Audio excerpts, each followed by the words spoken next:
চট্টগ্রাম মহানগর হালিশহর থানার ওয়ারেন্টভুক্ত পলাতক আসামি সুমন চক্রবর্তী এবং তার সহযোগীকে দীর্ঘ 4 বছর পর র্যাব ৭ আটক করেন। গোপন সংবাদের ভিত্তিতে জানতে পারে যে চট্টগ্রাম হালিশহর থানার পলাতক আসামি সুমন চক্রবর্তী এবং তার সহযোগী চট্টগ্রাম চকবাজার থানার ডিসি রোড এলাকায় অবস্থান করছে।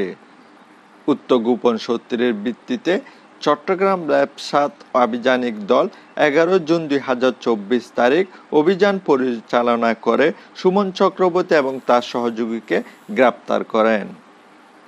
জিজ্ঞাসাবাদে আরও জানতে পারে যে ২০২০ সালে পরিকল্পিতভাবে ভিকটিমকে ধারালো অস্ত্র দিয়ে কুপিয়ে জখম করে হত্যা করেন।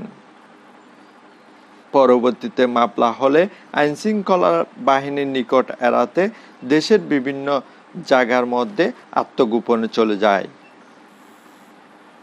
কায়সার সোহরাব অভি, PIB ৭১ টিভি, চট্টগ্রাম।